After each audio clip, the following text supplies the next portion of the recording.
semuanya, kembali lagi di series Rosi, Ruang Organisasi. Di sini saya tidak sendirian karena saya ditemani oleh narasumber yang begitu cantik, begitu sabar, begitu pokoknya Masya Allah banget narasumber kita ini. Mungkin kita perkenalan dulu ya. Karena tak kenal maka tak sayang katanya gitu. Mungkin dari narasumber Banggo bisa perkenalan dulu. Baik, terima kasih. Perkenalkan, nama saya Maura Betama Putri. Mungkin bisa dipanggil, biasanya sih bisa dipanggilnya Maura. Saya sendiri dari CO Departemen Organisasi. Nah, mungkin terima kasih untuk perkenalannya. Mungkin kita langsung saja ya Mbak ya, rekan kita untuk biasanya kita di sebuah organisasi nih Ya. Itu selalu ada yang namanya sebuah konflik ya. Betul. Mungkin itu dari sudut individu, sudut kelompok, antara departemen ke departemen lain, terus departemen ke BPH atau BPH ke departemen gitu ya. Pastinya itu selalu ada di sebuah konflik. Baik. Nah, mungkin rekan-rekan Nita yang ada di sana kepo nih, gimana sih sebagai CO kan ya, sebagai koordinator, gimana sih cara mengatasinya adanya sebuah konflik yang ada di organisasi, apalagi di organisasi kita sendiri yaitu IPNU IPPN. Bagaimana pendapat dari rekan Nita Maura?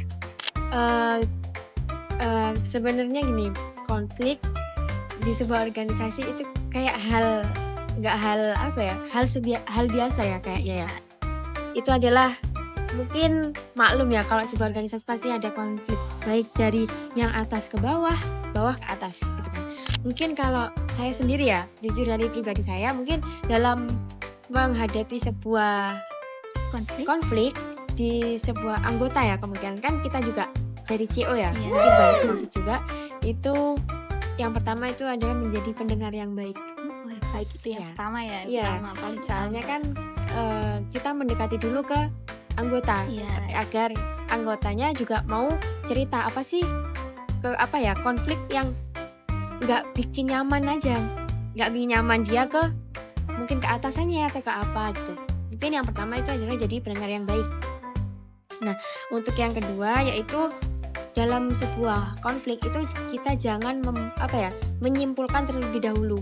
Jadi kita itu memahami apa sih inti dari masalah itu, baru kita menyelesaikan step by stepnya. Jadi jangan kayak langsung dia lo kayak gini ya, itu jangan. Lebih baik kita kenali dulu konfliknya itu seperti apa. Terus yang poin ketiga itu mungkin lakukan mediasi, yang mana ini dalam sebuah konflik itu kita tidak hanya melibatkan dua orang dalam menyelesaikan masalah. Mungkin kita perlu adanya namanya sebuah moderator atau menjadi penengah dari sebuah masalah tersebut.